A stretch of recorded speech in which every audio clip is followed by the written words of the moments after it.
welcome to this session on More Than Human. We've named it, or that's the theme.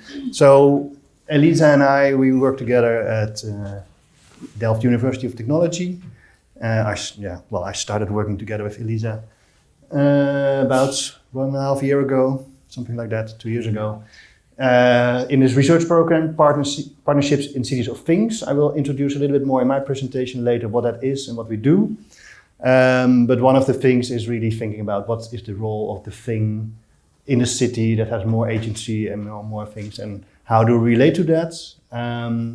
Elisa will tell a story or tell her experiences with a research project on this first.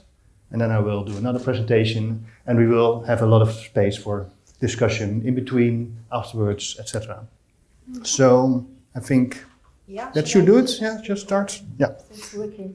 Yeah. So I think that the way to look at the package of this afternoon under this more than human theme is a bit about how the things that we're designing are changing because of machine learning and artificial intelligence, and how we can think of these different types of relations in such a more than human world where things have a different type of agency than we used to. And I think that the two talks in different ways will address the issue of prediction or not of human behavior, and how to deal with that. And I think the interesting conversation will be around that, but we'll see a bit how it goes. So as Iskander said, I work at the Faculty of Industrial Design and Engineering at the TU Delft, where I hold the chair of interactive media design, and I also have a position at UMIA Institute of Design as Professor of Past Industrial Design. And the account I want to give you today is about the project that we just wrapped about 2 years last year and the last year. But before doing that, I'd like to open up with a small provocation. And I have been doing interaction design research in information technology and infrastructures for the last 20 years, and I've always been extremely fascinated by technology. But only insofar it mediates and facilitates human interaction and communications, way of coming together, ways of looking at the world, framing and solving problems. So I always like to start my presentation when I talk about this project by saying that this is about technology, but not because there is a belief that technology will save the world, but that the type of questions, precisely the type of questions, perhaps new type of questions that we can frame through technology might.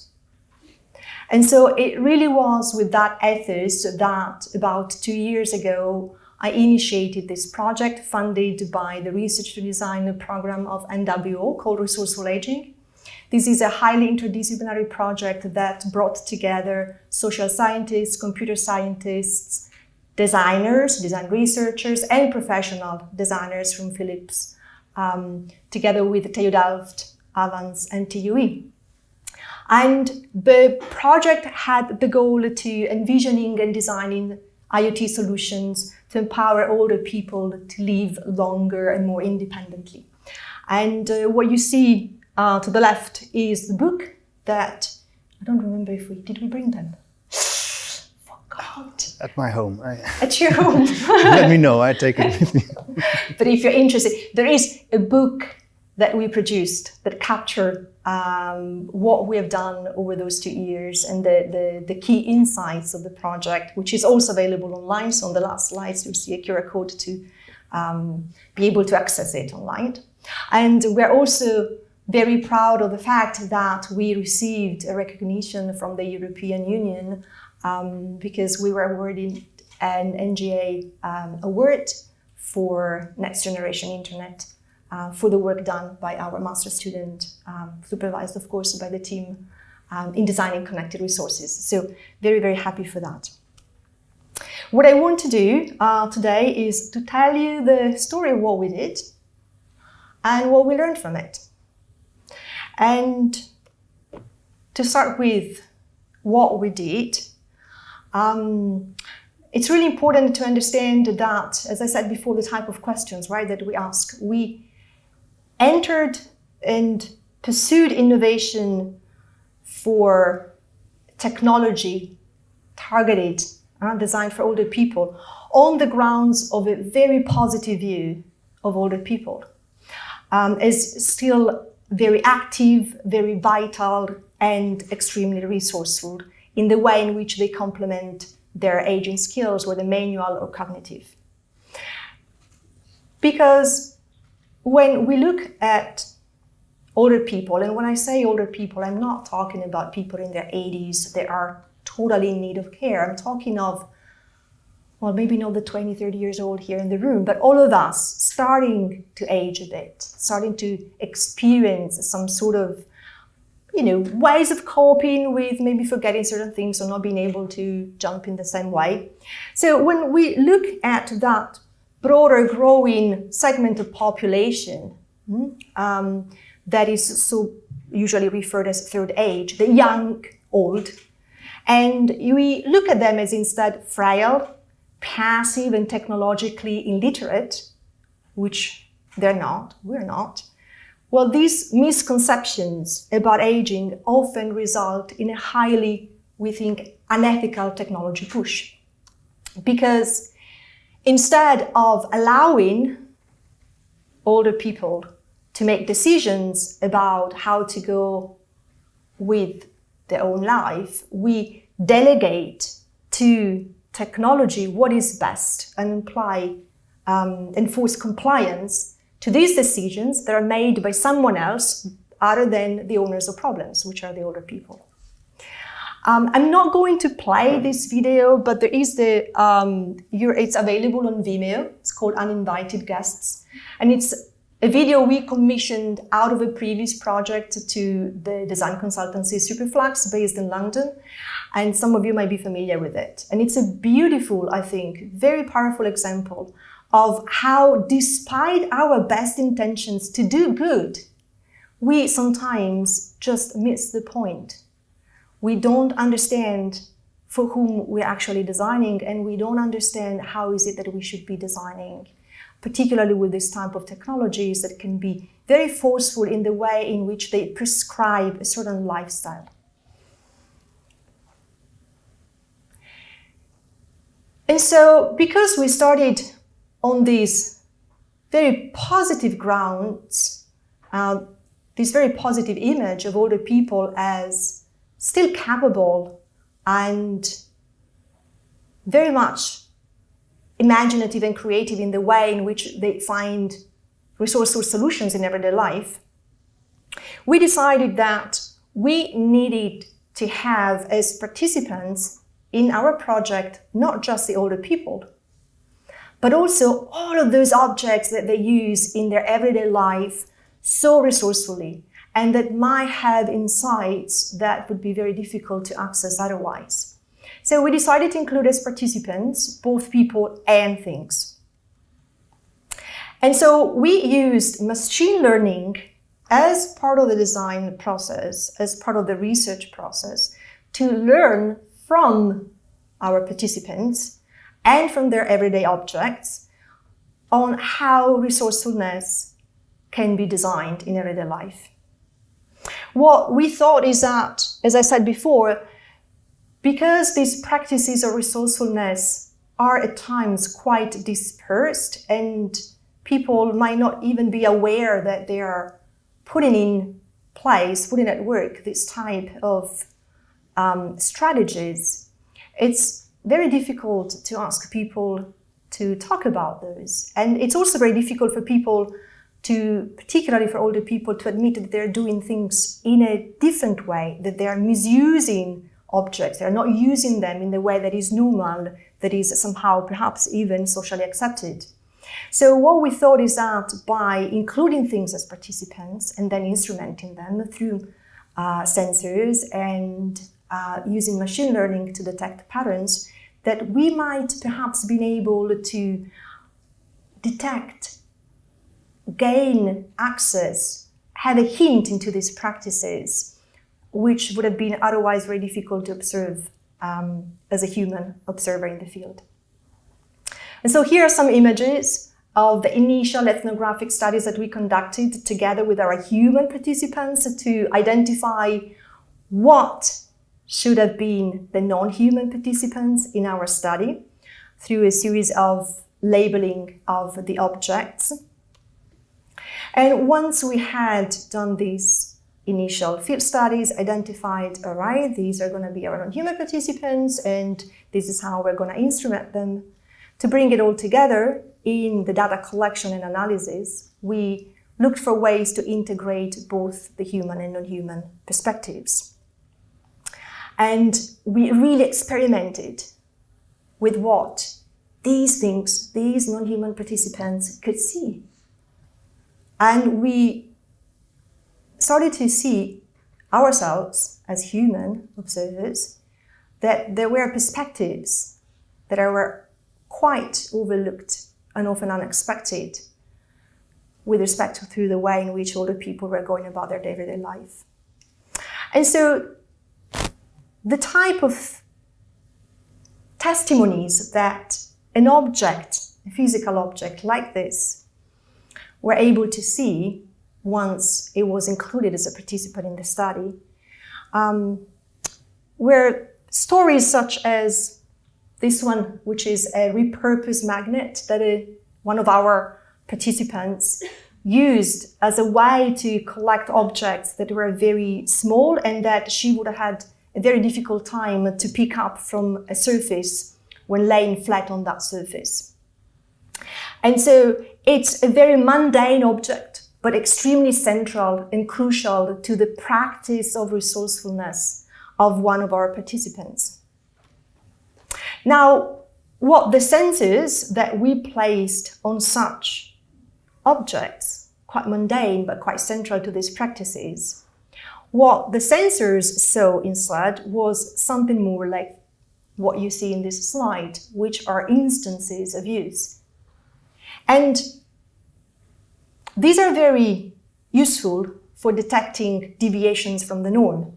For example, if an object that's used very often now all of a sudden is not used anymore. And there is a lot of experience sampling that you can do with that.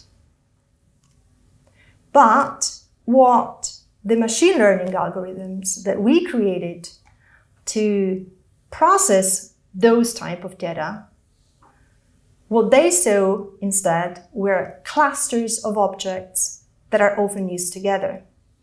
And this was precisely the type of data analytics that we were interested in, not the instances of use, not the deviations from the norm, but co-usage of objects, a hint to those dispersed practices of resourcefulness that might escape our human observation, a hint to broader ecosystems where these objects became or were potentially participants in different types of strategies. And so the stories of the people, of the human participants in our study, their creativity, their courage in challenging social norms, in finding a sense of purpose, in making do in everyday life, together with the stories of the things, of the non-human participants, and their hidden, unexpected histories of co-use, co-usage, and misuse in broader ecosystems. All of that together led us to approach the design of an Internet of Things solution in a different way. Not so much as an intervention, which we did not want to, because we wanted already from the very beginning to ask a different type of question, how to empower older people to being able to make do and not necessarily to comply to certain normative behaviors decided somewhere else. So the idea of the IoT as a resource really consolidated out of these initial studies we did, where we tried to bring together different types of human and non-human perspectives. The idea was we needed to design a technology that can help older people to autonomously situate and negotiate use with the same degree of freedom of a repurposed magnet. And that was our inspiration.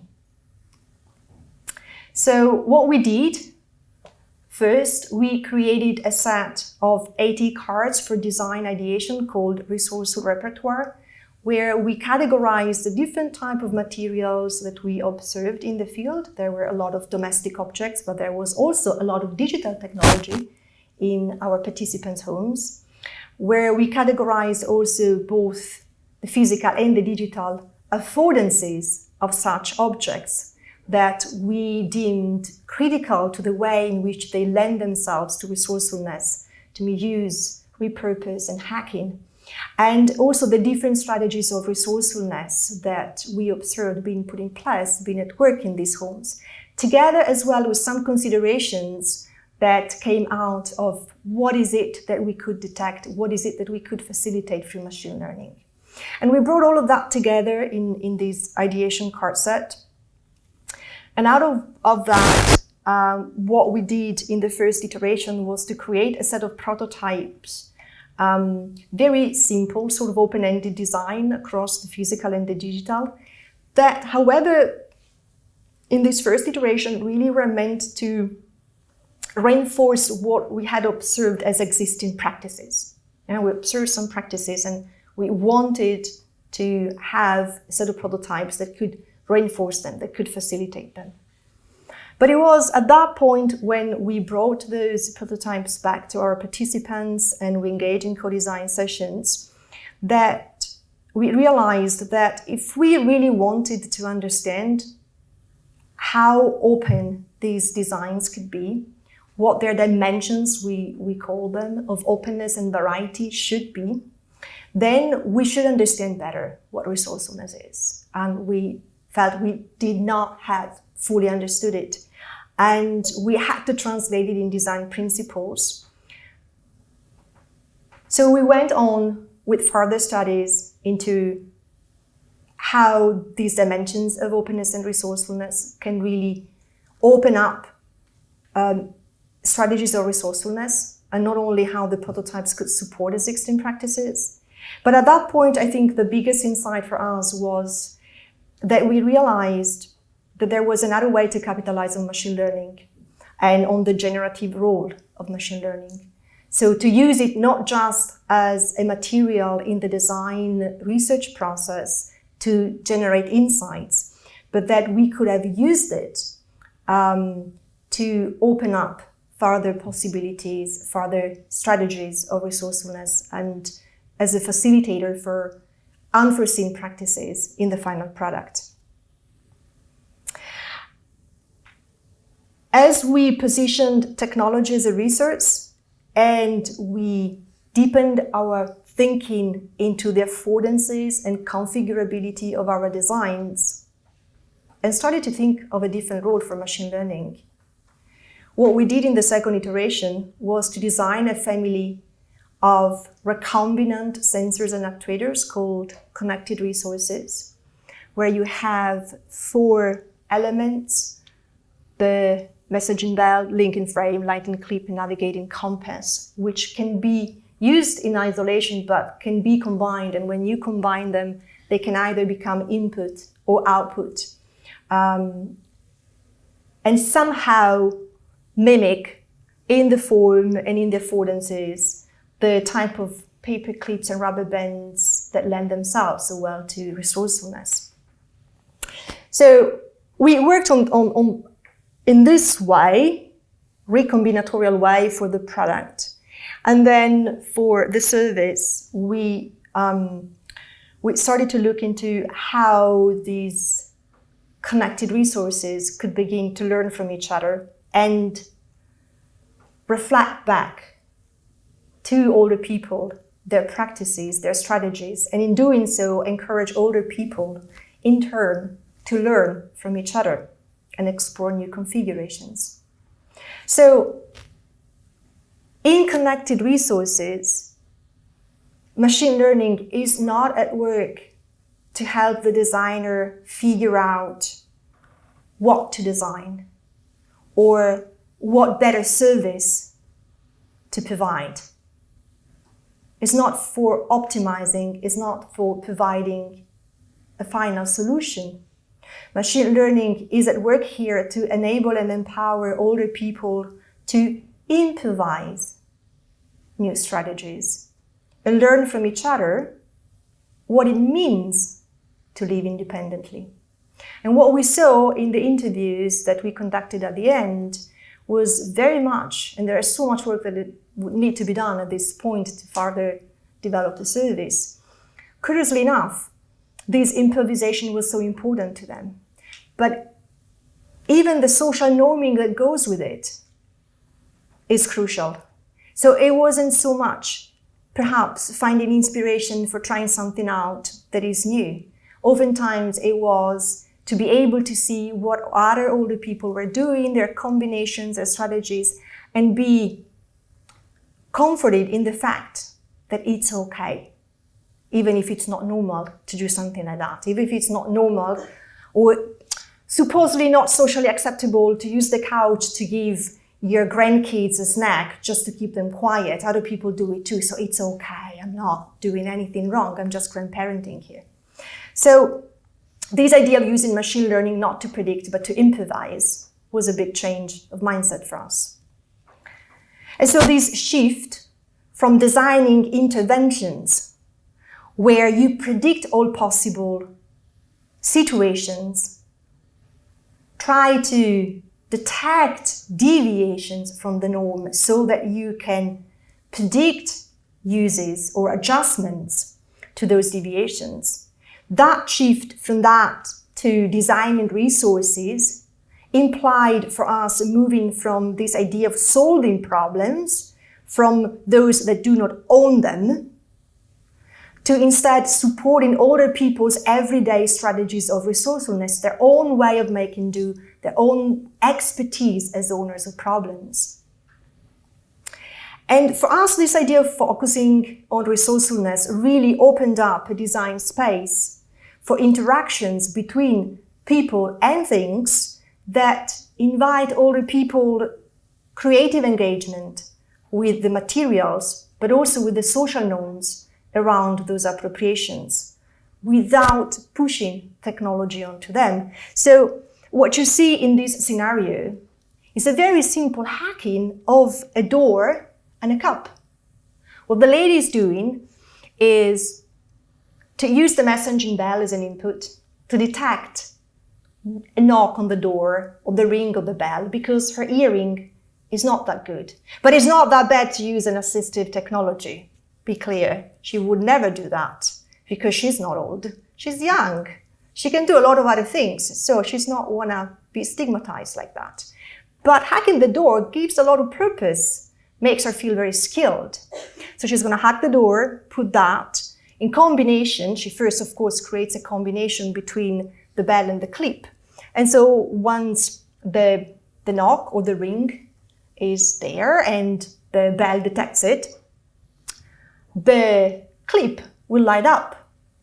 And the clip is being positioned precisely where she needs it, clipped to the cup that she uses while she's making the sweater for her granddaughter's birthday and she's waiting for those buttons that she desperately needs.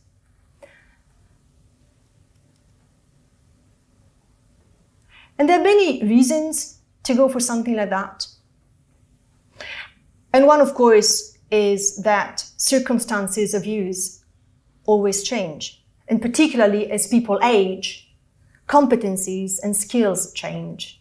And so it's very important to be able to accommodate for these changes over time so that as a user, in this case, as an older person, you can find always a way to make do with this type of technology.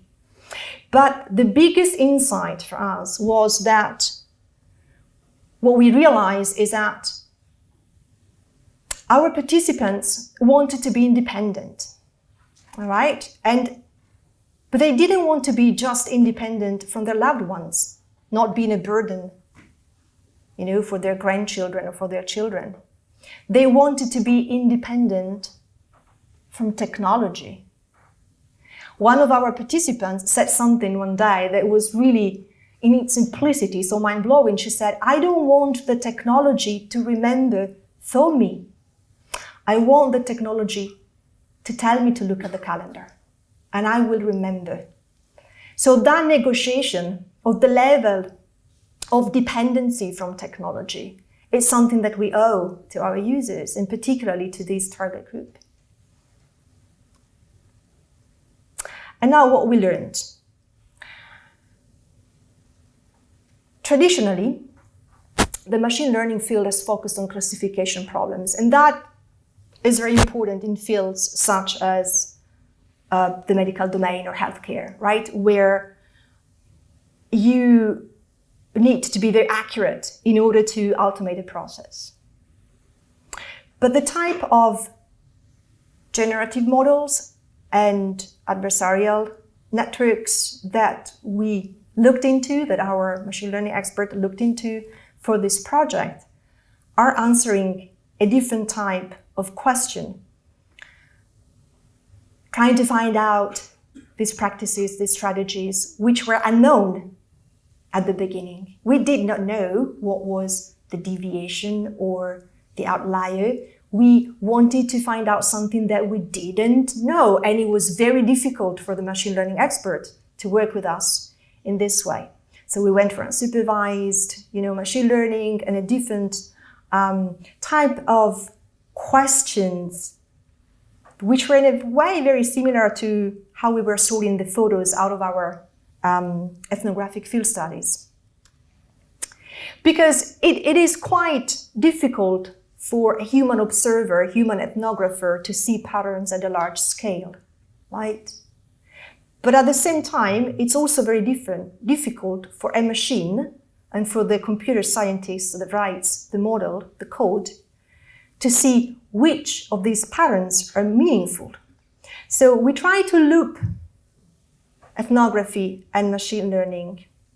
And in moving from the raw temporal events of the instances of use that I showed you before to a more abstract clustering, what it means, what these clusters of co-usage, co-used objects meant, we were concerned with whether the data collected were able to reveal this unusual usage of things, and also whether the clusters that we were identifying through machine learning analysis were consistent with those that we observed in the field, or whether they were actually suggesting new strategies that we were not able to observe, so that we could go back and ask more interesting questions to our human participants.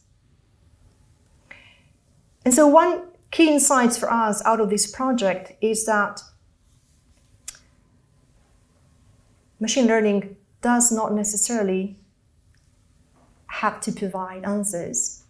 It might well be suited also to help us ask very interesting questions about things of which we do not have knowledge yet, or that we're not able yet to give it a name to. I think that even more interestingly for us was the realization that not only in the design process, in the research process, let's say, machine learning could be used for asking questions for which we did not have an answer, rather than setting hypotheses and validating those. That makes sense. But that there is a generative power in the machine learning, in using machine learning, that we can capitalize on in the final product. And that is really, as I said, to embrace the fact that the outcomes are probabilistic, and that what comes out of that interpretation are openings, possibilities for new type of strategies, in this case of resourcefulness, that then are generated and exchanged among other people. And that was quite a shift, because even though we started with a very positive, on the grounds of this positive view of older people and aging as a success to be celebrated, and even though we wanted to loop design and ethnography and machine learning in a very innovative way, even still in the first iteration, we realized that we were still very much in the first side, the left side of this image, that we were expecting the machine learning to reveal patterns as assumed to be real facts that we could use to identify design opportunities and sort of directly bloop, inform our design work. And the shift instead happened when we realized that instead the probabilistic model that we were using for the machine learning analysis could, both in the research and in the final design, somehow help us generate capabilities for actions. Those probabilities are not. Yeah, we'll talk more about that. They open up a different ways of looking at reality, and they can really generate a capability for the older person to improvise, to attempt, to experiment new type of strategies. And I almost would like to argue that it is precisely these capabilities for action that are our new objects of design, and not the technology. These resources that we open up for action, and that all those taking part in the design process, from the professional designers to older people and the algorithms, together contribute to create, contribute to open up. And finally, I'd like to say something about our process and the fact that it was tough, it was hard, it was a very ambitious project, it was a very short time frame, a little bit less than 2 years.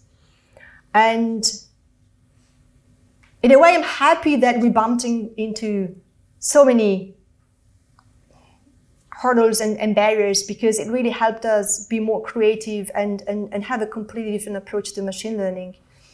But so in a way, it's fair to say that we did bump against the fact that data technology is just not as mature yet to enable the type of iterative process that we were hoping to go through over and over. We're hoping to have many more iterations.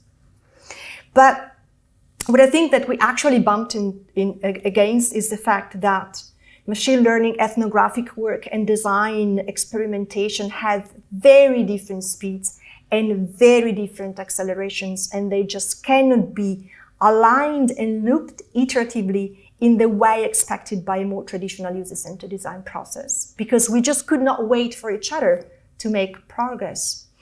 For the ethnographer, there was a lot of data right away, but then it slowed down, because being a good ethnographer, it means to go deep into the data. It's not the quick and dirty ethnography that you do as a designer.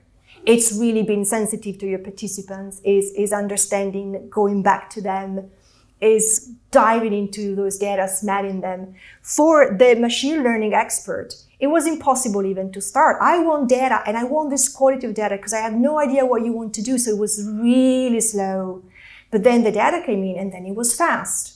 And the designer was just, can I just start designing something, please? Can I just do something? And the iterations were so much quicker. So what we did, we actually disaligned and used design as a backbone. And I'll say it in a second.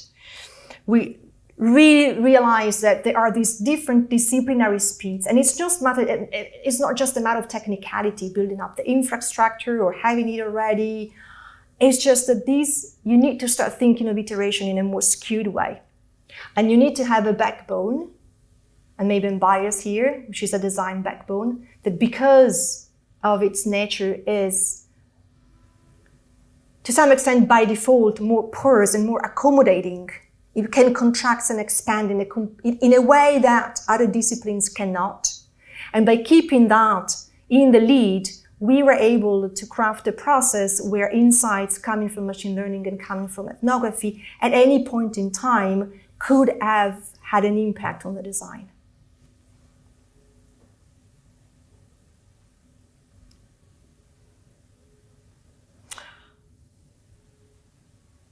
And I think I just would like to close with a reflection,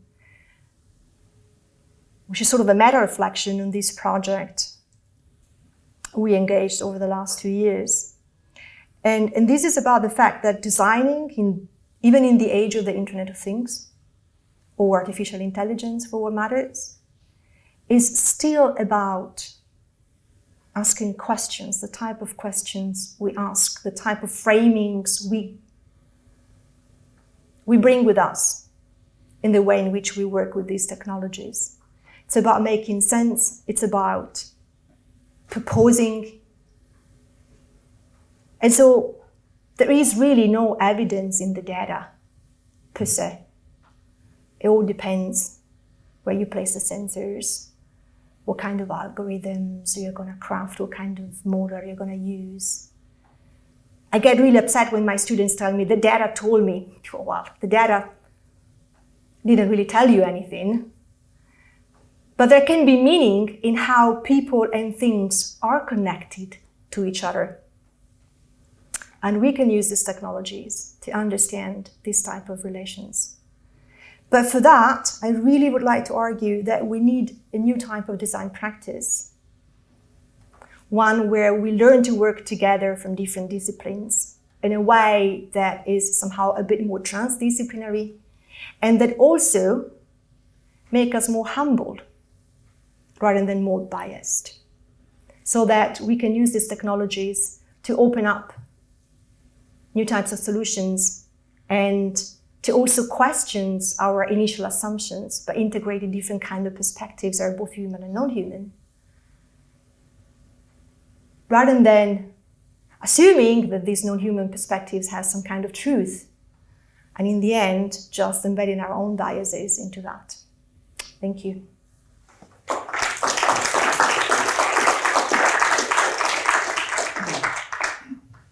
So, are there burning questions? Yes. Shall I give you the mic? During your presentation, I see pictures of what you found in the homes of elderly people. Yes. Those are just practical, how do you call that in English? Practices to have something done. I see a copper kettle with rope on it. Yes. Which is just to prevent burning. Mm-hmm. Yes. I see you have data on how many times people pick up things. Mm-hmm. Yes. So, and the other thing you call the bell, which are actually a different form of what already exists 10, 20 years. Mm-hmm. So there's actually, I'm probably not the right person to say that, but this is only data gathering on what moment somebody is using something, and it's not giving you answers what you should improve of the life. So 3 different things and 3 different levels of data gathering. So there are many questions, I think, in so I'm trying to unpack it. But I think I understand what you're saying. It's not, you cannot put it together.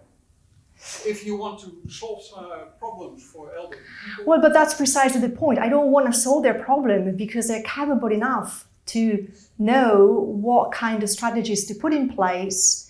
What we really wanted to do is to shift this assistive mindset where I decide what is their problem and I give them a solution that is fixed and very normative and prescriptive. What we have learned from Geron Technology, we had an expert as one of the PIs in the program, is that unfortunately, even though we have very good intentions when we do that, most of the technology that comes out from this kind of mindset is not adopted. And it's not adopted for a variety of reasons, but primarily because it doesn't fit the image that people have of themselves. So we tried to step out of that for a moment to see what other kind of designs we could come up with. To go back to the type of data collected, you're right, we were looking at when something is used, and we were looking at when something is used in conjunction with something else. And of course, there are limitations to that because we could not instrument every single object in the home. So we used the loop between the machine learning and the ethnography because we could only have a hint. So how it comes that there is a high probability across the different households for this object to be used together with these other objects at a certain time of the day. And one of the things that came out was the giving the snack to the grandchildren in front. Oh, but we didn't say it because we thought that was not okay to do. So it's really using the data not so much to detect all the possible events, but to detect interesting enough events that we could go back and ask a more pointed question. So that's the way in which we used the type of insights generated by this type of data analytics. I think I covered all the questions with that. I still don't see the purpose of data collecting, looking to pictures of what people already have been changing for themselves, and the connection of, because I see pictures of one person. Yes. Well, I'll have to give you the book. We had a lot of more examples that I don't have here, but the point is that we wanted to learn from what other people are already very good at doing, indeed. And so we wanted to look at the type of strategies they put in place, and we identify different types of strategies, like the fact of keeping multiple instances of the same object together, or other strategies like capitalizing on the exchange of social resources. What we wanted then in the design work, not in the machine learning was about understanding the ecosystems, a hint into these ecosystems to understand potential strategies. Once we had those, in terms of design work, we were looking into the affordances of these objects. Why are these objects, or why are these configurations so important and so instrumental to this? And so we extracted then the type of, we call the dimensions of openness and variety, that then we apply to the designs. So we did not want to design something that could be a solution. We wanted to design resources that people could use to keep doing what they're really good at. And particularly, we wanted to facilitate the digital resourcefulness, because we noticed that the physical objects that they have in the home are really very good at doing the kind of things that they do. And they also had a lot of digital technology, but not the same type of resourcefulness with those technologies. So we tried to find a way to bring the resourcefulness that is quite easy to obtain with physical objects in those homes, and translate it into a resourcefulness where you can also have some sort of digital affordance with it. Yeah? So translating the physical into the digital in terms of affordances and configurability. Yes. Other burning questions for, yeah?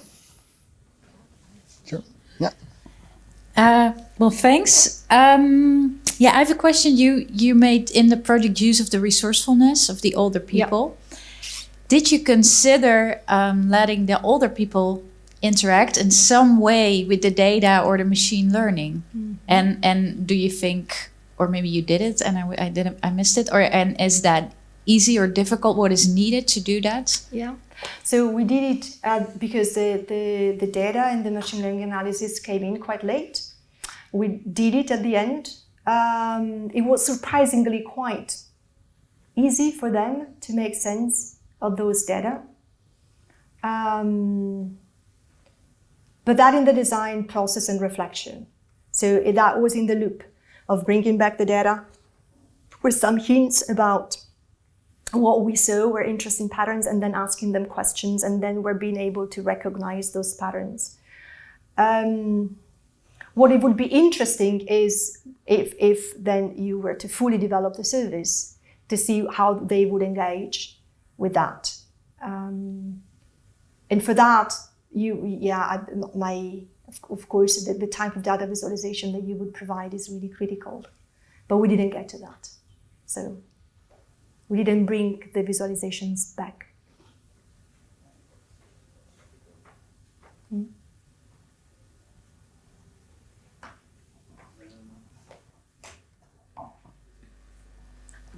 Yes, so you talked about, you want them to have the same resourcefulness with the technology objects, and you had that object that lighted up when the alarm went off. But, I'm not amazing with technology, but it seems like you have to code or something to make that work. Nope. No, okay, but... You just have to put them together on the you have the configuration tool. Maybe I can show you here.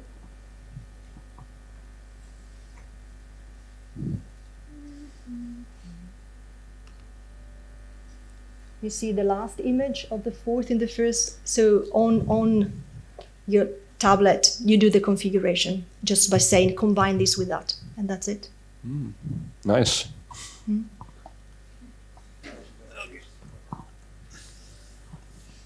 More questions, or should I do this?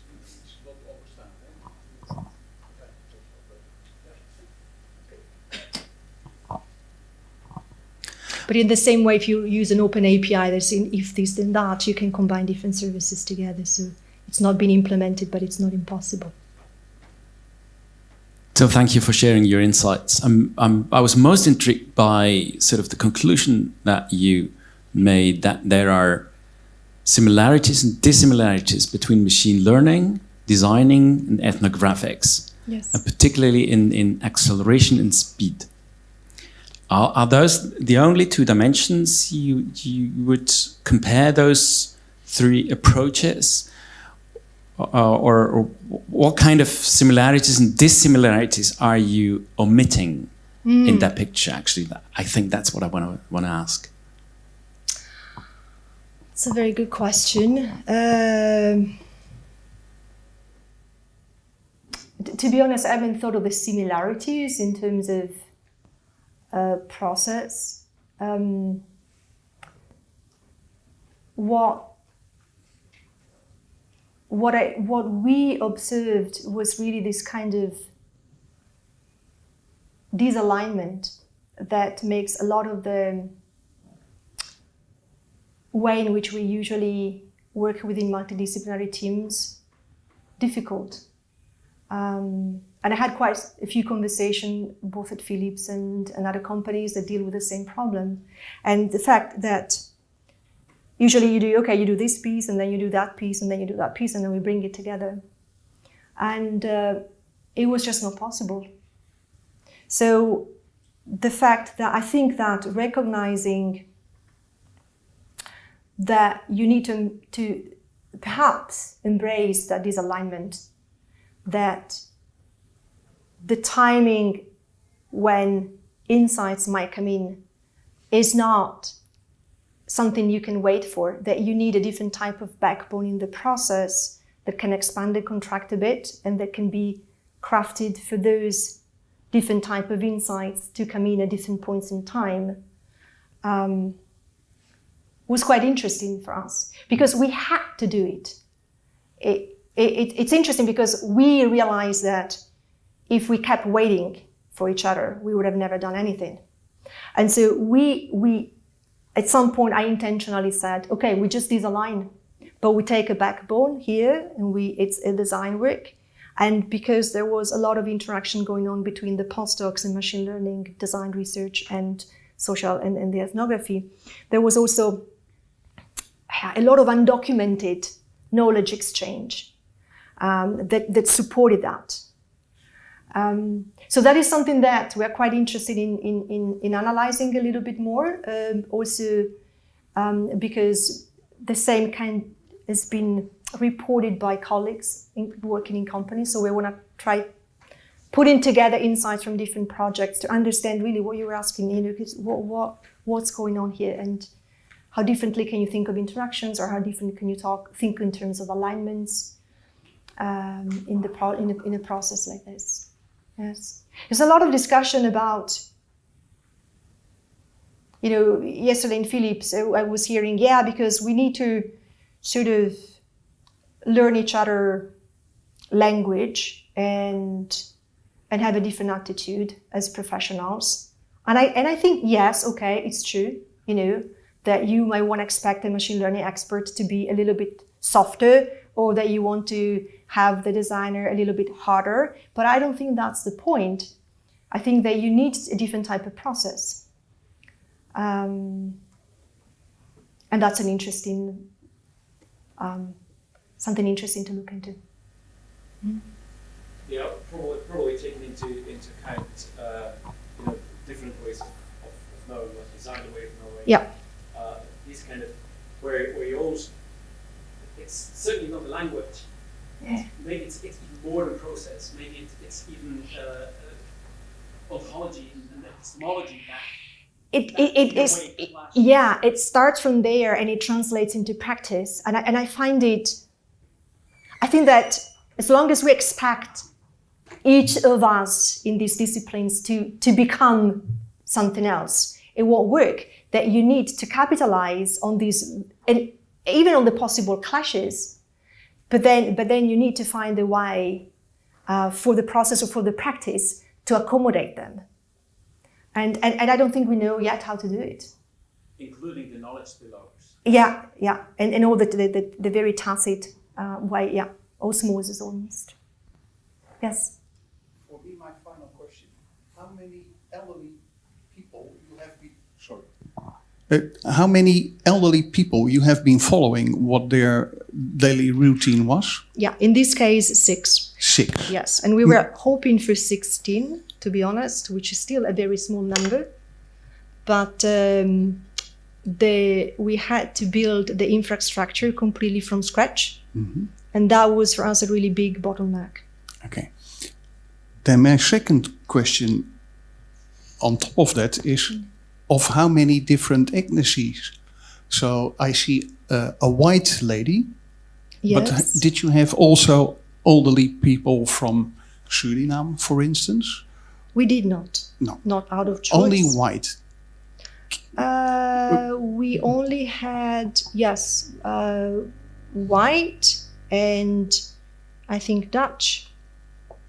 And so, and we do a lot of research also in these kind of things, but we were looking for the recruitment process. Yeah. Was done through a lab that we have at the university. Mm-hmm. And through the network we had in Avans. Mm-hmm. And so we could only recruit those that volunteered. Okay. Why I'm questioning is the keynote at the beginning of this day, yes. by Mr. Oricio. He said, yes. All our data on this moment is mined from mostly white people.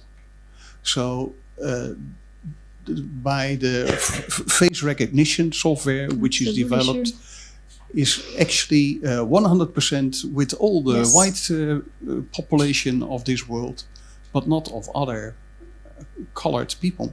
Yes. And now you're doing this research, and you have actually the same discrepancy of your most. That is true, but I would argue that though it's a limitation, and I agree with you, that the type of research we did which is not about profiling,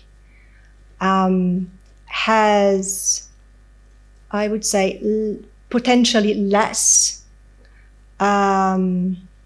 ethical consequences on the type of results we got.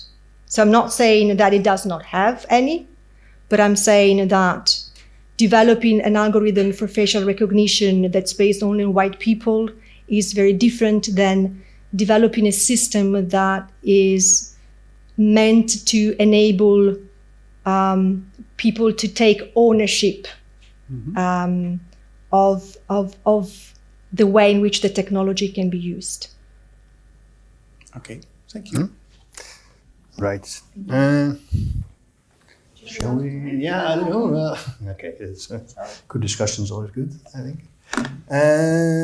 Yeah, different kind. Yeah, it works.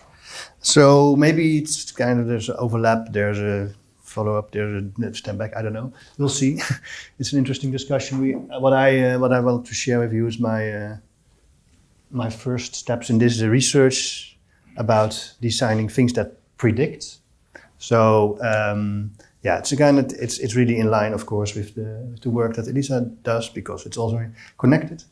And my basic question is, what does it mean for design practice when we have things that become so smart, so intelligent, or so well, with all of this data and stuff, and that they maybe know more than we do as humans. And what does it mean for us as humans? How do we see the world?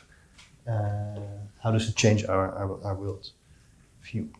I will do this quite quickly because also because of time, but it's part of this research program we started a year ago, Partnerships in Cities of Things. And well, a couple of people in there. It's a kind of a collaboration between TU Delft, Connected Everyday Lab of Elisa. We work together with the AMS, also Amsterdam Institute of Metropolitan Solutions, and a couple of more. And this is maybe a nice movie to show a bit what happens when things communicating together, make their own conclusions based on what they see. This is, of course, designed by Johanna and Elisa, and made by the made by the Incredible Machine by Marcel Schouwnaar. So let's see what works.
Followed her to the station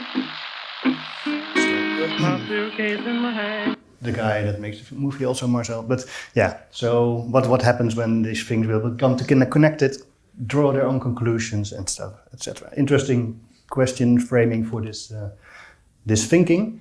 And we also do together with AMS. It's more like on the city level, thinking about what will happen when all these kind of mobility stuff, or this is even more like a city infrastructure, all these boats that will be going around and make their own infrastructure.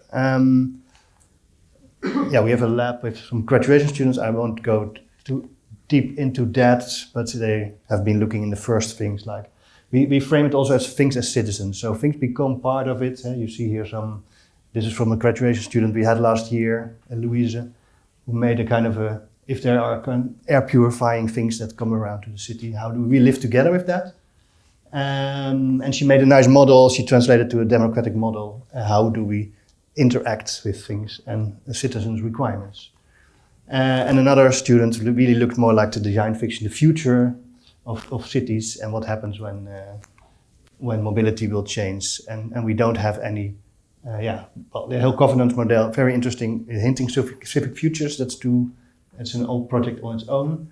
But we're really looking at different aspects of what this will happen when we have these partnerships and we have things that become citizens things become citizens.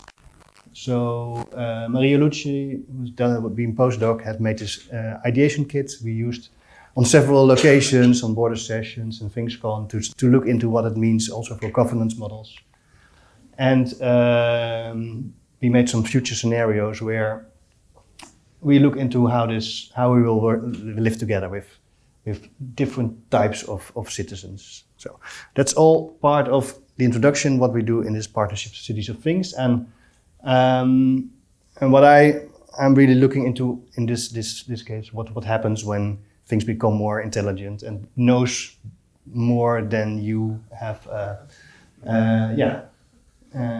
and just reacting on this. So you can say this is also just adaptive, but it's also, you have also a kind of a trust that you can cross the street because you know that everything is reacting on it. So it's also changing the way you look to how you live in the street. So this is of course still design fiction, I think. Well, some places maybe not,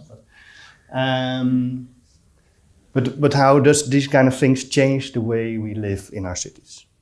So what you see here is, and I have visualized it very simply. We have things that do have own agency, that act on themselves because they know stuff, because they have data, they sense stuff, and they communicate with us as humans. So it's really a different approach.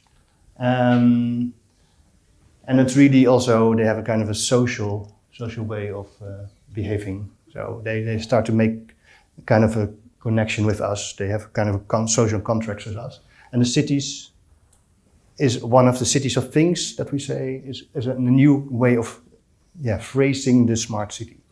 So we have this data dashboards with all the sensing data. We have this adaptive infrastructures like the robots. But if these things become partners in our city, then we have the cities of things. We have these things that we live together with. And some of these first examples are already happening. So this is an example of some experiments that have the delivery pods that run through the streets. And this is the American takeaway version, DoorDash, that do some first delivery experiments.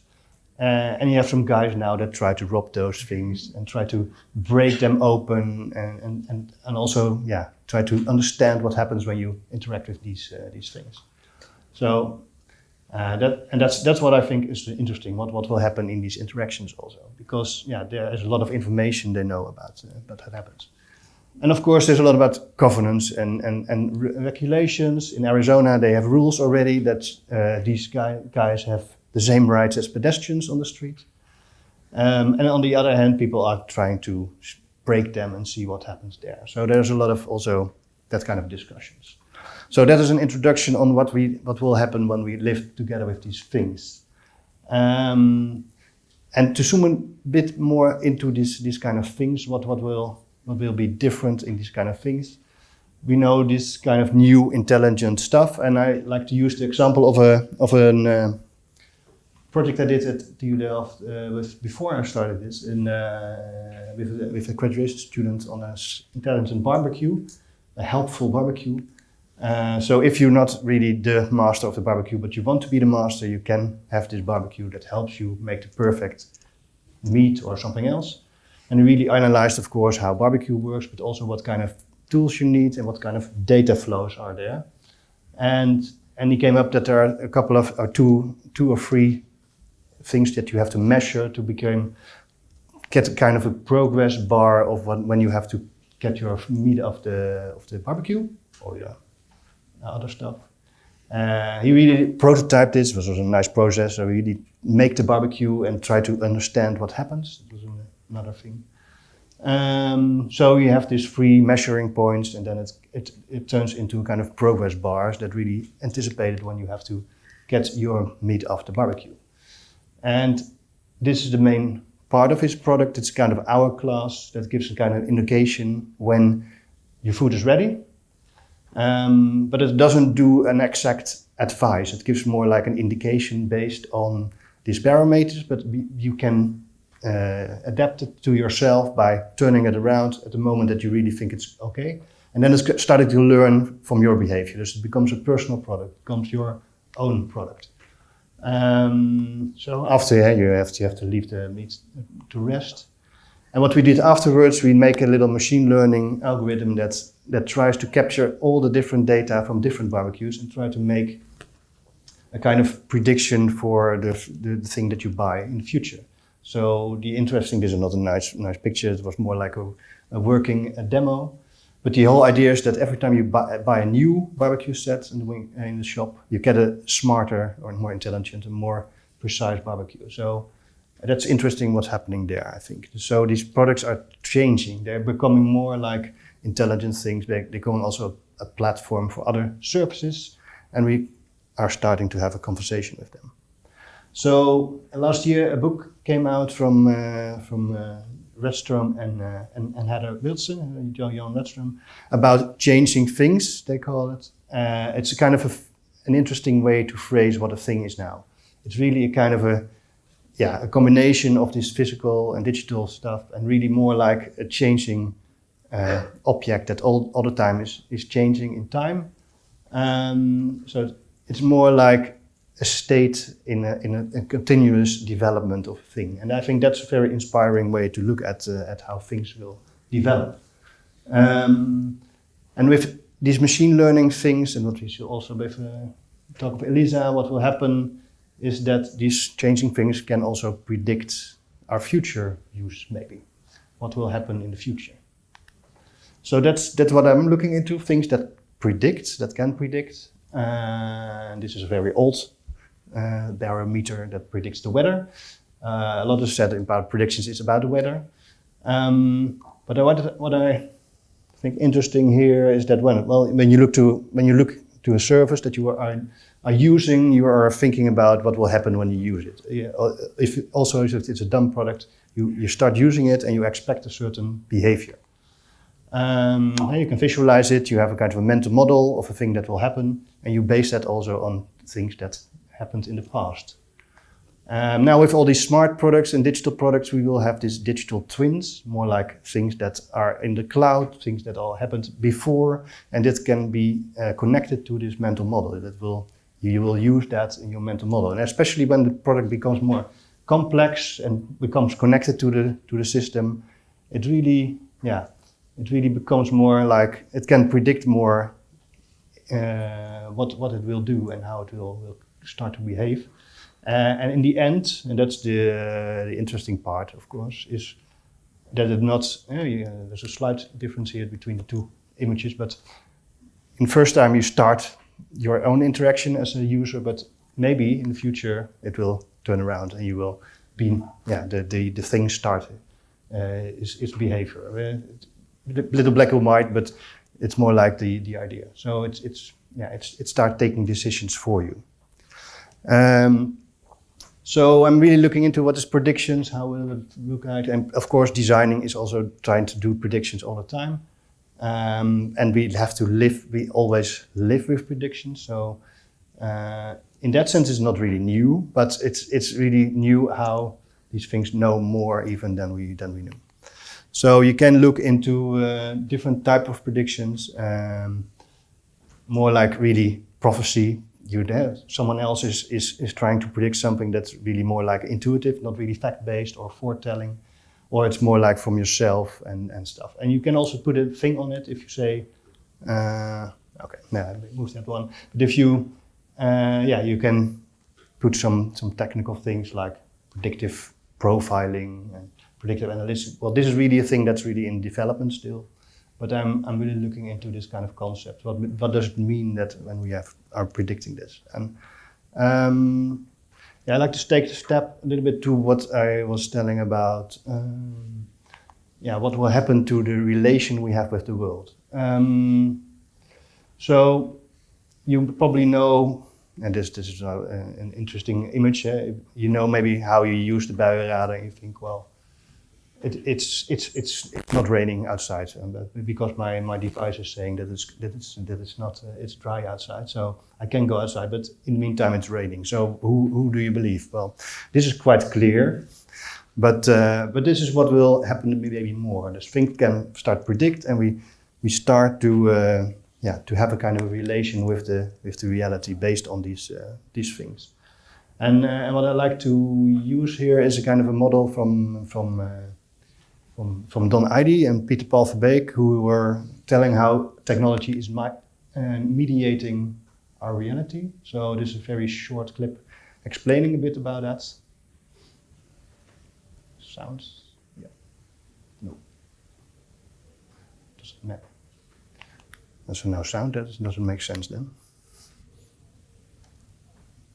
Is there no?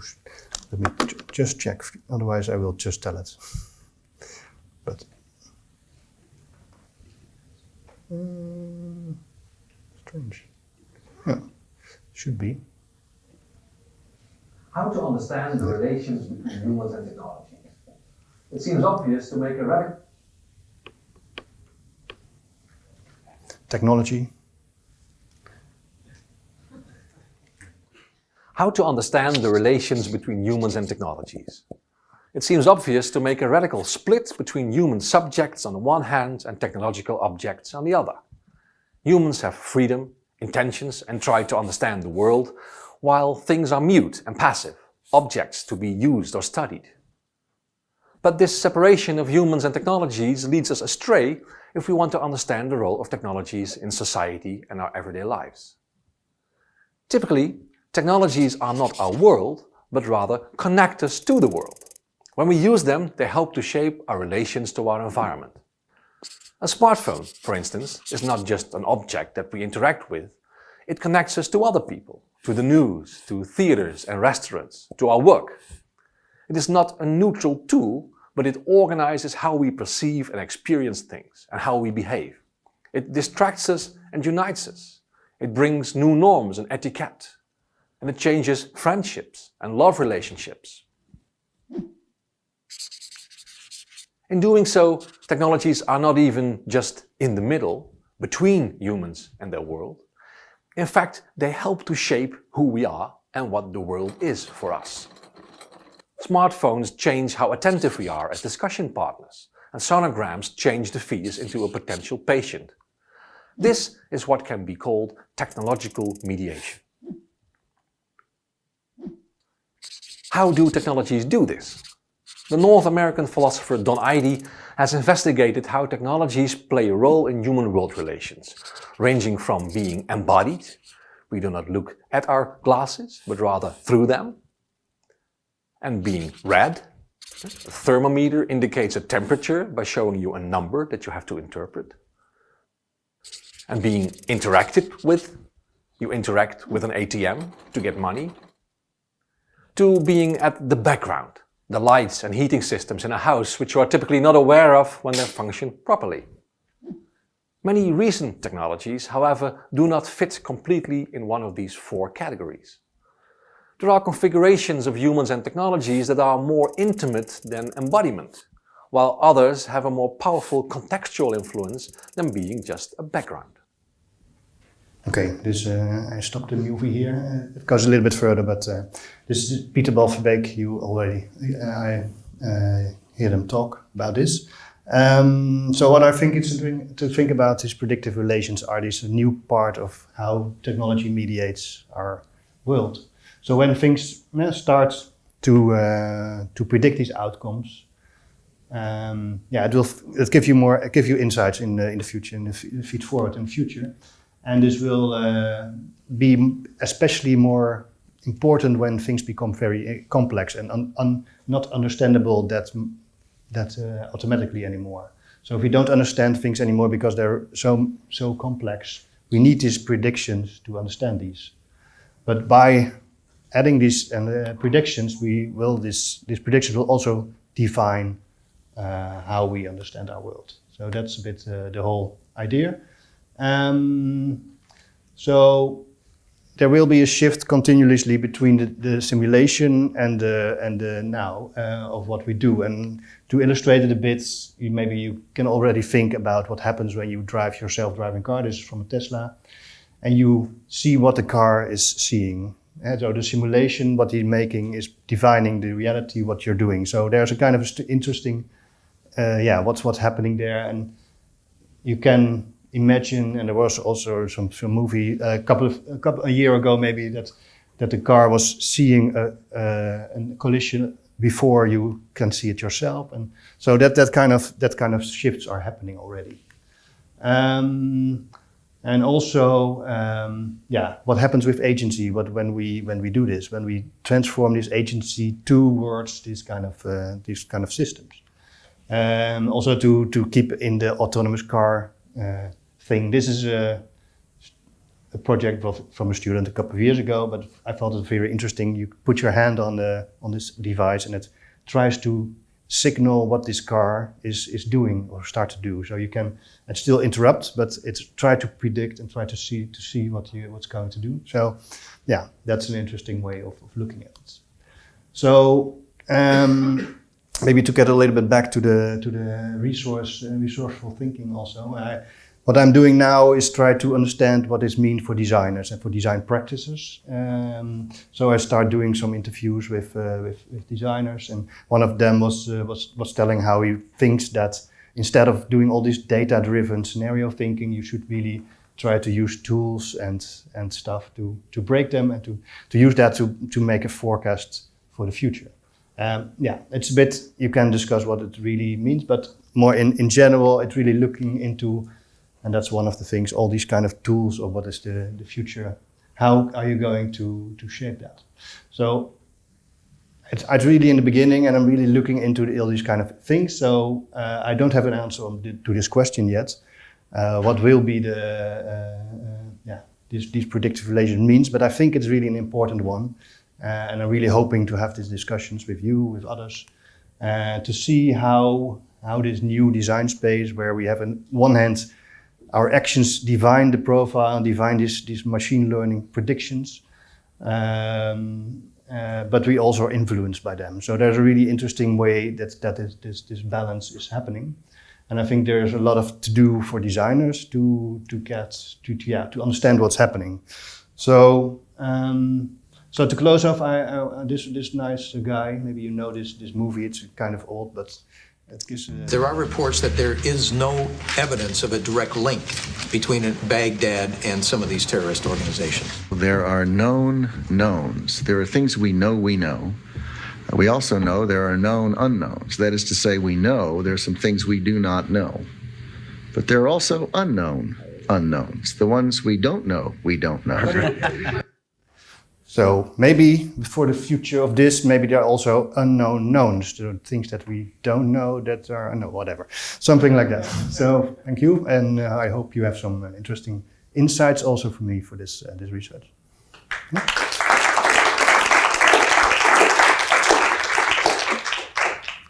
Questions, remarks? For Elisa maybe? Or the both, yeah. How do we connect these things? What do you think? Ooh. It's interesting because in a way, the resourceful aging project was an attempt to step out of. Do you need this? No. To step out of this rhetoric of prediction. Because they are recording it. Yeah. Oh, okay. Yeah. No, I was just saying that it's interesting to look at how the resourceful aging project relates to what you were saying, because in a way, the outcome of that project is, can we step away from the rhetoric of predictive relations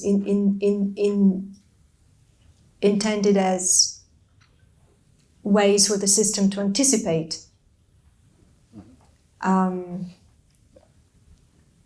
behavior. So, but there is still, of course, a tracking, because the connected resources will track how they're used, and then they will provide insights into that, mirror that back to the users. So I'm actually reflecting myself. Is there a formal prediction there? I mean, I talk in terms of improvisation. Mm-hmm. So what is the relation between, being empowered? What does it really mean to be empowered when you use this kind of technologies? Is by anticipating or by... That's also maybe what Mike, maybe a little bit said, what can you use the machine learning data after this? So not only it was now more used in understanding how things, but also, if we start, after we start making these new products and the machine learning becomes part of this whole system, what will happen then? Would be interesting, maybe. So that's just for thinking out loud. We are already maybe listening for more than an hour. It's a long time. Any thoughts, questions, discussions? Yeah. Iskander, thank you for your interesting talk about the integration of technology with human society and technology taking the shape of an interaction partner. I think people are already quite advanced. They talk to their technology, they shout at it, they say it wants to do this or it wants to do that, and I want it to do something else. They're really already interacting with it as it were a human or another creature. So what do you think about that? Is that just a sham, or is that real acceptance of technology as a human partner? Does it feel like a partner? That's an interesting question. If we scream at, no, but that's one of the interesting things, of course, that there is a kind of shift indeed, that we really see it more and more like, and there's another thing that the co-performance we have with things and with how we will use the technology to become more like a assistant technology or boosted humanity, or we try to get it into our lives, but it's still now maybe, and that's what this is a bit the predictive one is really about thinking that it's doing stuff that we don't understand that it's doing. So what's happening then? How will it change our way? That we have tools or instruments, or that's also what they say. If it's AI until it's become so much part of us, then it's becoming a machine or it's becoming a tool. So there's an interesting question. But is this knowledge that you don't know that is there, but it's still influencing you? How do we make that also visible or understandable? That are all kind of questions that are. So I don't have an answer. I have more like new questions maybe, but yeah. But I think there will be a basis. Yeah, we start using all these technologies and we start adapting them to them. Yeah. So the question. I don't know if it was your student, the guy who automated his barbecue. That's your student. Is it fully developed? Did he write the program for it already? Okay. Yeah, it's not on the market. Then my next question was if it was on the market. If not, is he going to... hoe heet dat nou? Ja, zelfs in het Nederlands weet ik het niet. Dat je het... funding. Yeah. Is he already trying to get it funded, crowd-funded for developing it further? No, we didn't really do that. We really saw it as a more like a product research development. More. It was back in 2017. No, sorry. So yeah, no, we didn't really plan to do that. It was in the company that I work also. That he was a student, but it was more like a research project to see what will happen when there is how to design for these new intelligence projects and what it means and how we can relate with that. Exactly the question that was asked. Uh-huh. That was what I found interesting to do here. The other thing what I think is interesting to know, on this moment, all kind of data is being collected by large companies like Google, Facebook, and so on. They will know what kind of movies I like, what kind of music, and so on and so on. They know already, yeah. They are already here. But for this kind of thing, it would be nice if we could stop those data collecting items. Yeah. And just fill in when I purchase, for instance, that smart barbecue. I only need to fill in, oh, I'm a male, I'm this old, and I get a number. And with that number, there's no name and so on.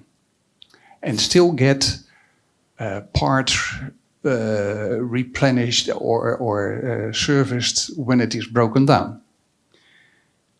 Is there a way to avoid giving all my data to the cloud, to whatever? Because I'm still interested. If that barbecue will know this is the weight of my chicken, it needs at least so many minutes of cooking time with this temperature, outside temperature, and so on. Well, I think it's part of the design boundaries you want to address. In this particular example, I didn't want to have an app. I didn't want to have anything connected to the internet. It was purely an intelligent object. So it didn't really collect your data and stuff. No. But that's a whole interesting discussion. And maybe it's especially something we also in the hackathon, maybe I'm making now a bridge to the hackathon, but we're really looking into how can you have an on and off switch to all this data in your home. And they have been working on that. So that's a thing to discuss, especially these kind of things. But did you look into the fact that if you want to keep it in that machine, in your barbecue, you will need a kind of storage of items of temperature, of weight, and so on. It's not that much. Kind of. It's more interesting that this barbecue you buy, that if you want to sell it to someone else, it's not valuable anymore because it's totally adapted to your profiles. But maybe that's an interesting discussion for the drinks later. But because I'm also looking at the time, I have a different hats here now. So I think we have now a small short break until 4:30, and then we have the hackathon pitches. So you will see me back.